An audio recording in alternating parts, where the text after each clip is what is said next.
Assalamualaikum warahmatullahi wabarakatuh. Apa kabar para pemirsa? Semoga kita semua selalu dalam keadaan sehat. Perkenalkan, saya Alvin Fadilah dari SMA Negeri 1 Slawi.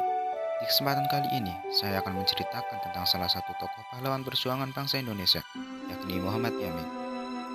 Oke, tanpa basa-basi lagi, kita langsung saja ke pembahasannya.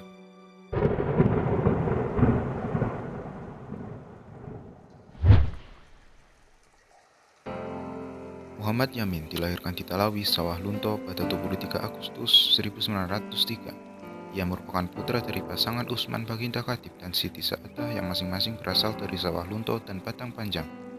Ayahnya memiliki 16 anak dari 5 istri, yang hampir keseluruhannya kelak menjadi intelektual yang berpengaruh.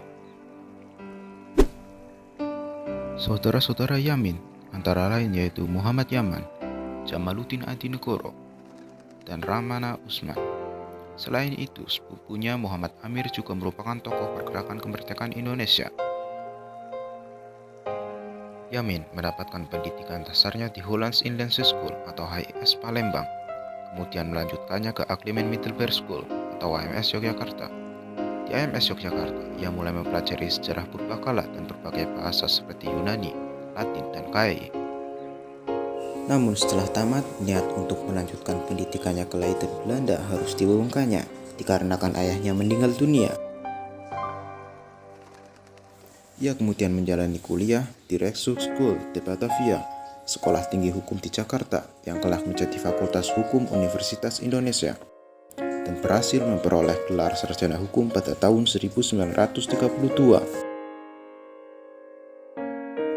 Pada tahun 1937, Muhammad Yamin menikah dengan Siti Sundari, putri seorang bangsawan dari Katilangu, Demak, Jawa Tengah.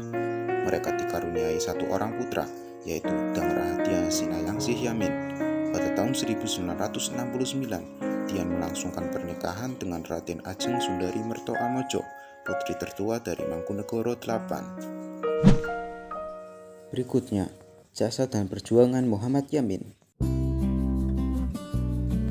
Dalam bidang kesastraan, Muhammad Yamin memulai karir sebagai seorang penulis pada dekade 1920-an semasa dunia sastra Indonesia mengalami perkembangan. Karya-karya pertamanya ditulis menggunakan bahasa Melayu dalam jurnal Jong Sumatera, sebuah jurnal berbahasa Belanda pada tahun 1920. Karya-karya terawalnya masih terikat kepada bentuk-bentuk bahasa Melayu klasik. Pada tahun 1922, Yamin muncul untuk pertama kali sebagai penyair dengan puisinya yang berjudul Tanah Air. Yang dimaksud tanah airnya yaitu Minangkabau di Sumatera. Tanah Air merupakan himpunan puisi modern Melayu pertama yang pernah diterbitkan. Himpunan Yamin yang kedua yaitu Tumpah Darahku muncul pada 28 Oktober 1928 dan masih banyak karya-karya yang lainnya. Berikut merupakan beberapa karya-karya dari Muhammad Yamin yang saya kutip.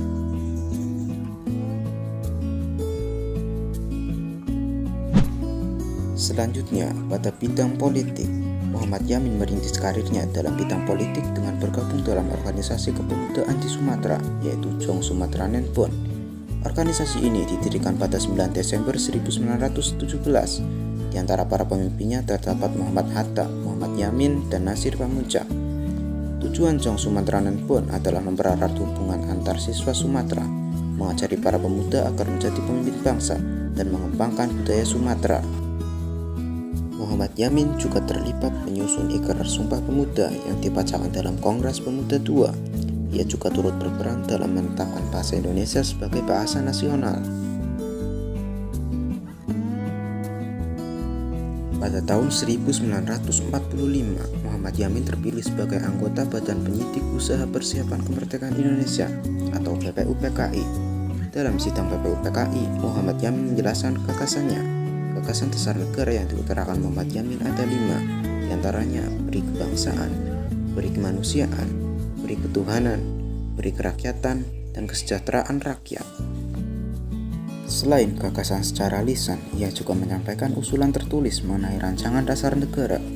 Rancangan yang diajukan Yamin yaitu ketuhanan yang Maha Esa, kebangsaan persatuan Indonesia, rasa kemanusiaan yang adil dan beradab. Kerakyatannya dipimpin oleh hikmat kebijaksanaan dalam permusyawaratan perwakilan dan keadilan sosial bagi seluruh rakyat Indonesia. Nah, bagaimana dengan pembahasannya? Apakah menarik? Mungkin itu saja yang bisa saya sampaikan. Mohon maaf jika masih banyak kekurangan. Akhir kata saya ucapkan terima kasih dan sampai jumpa.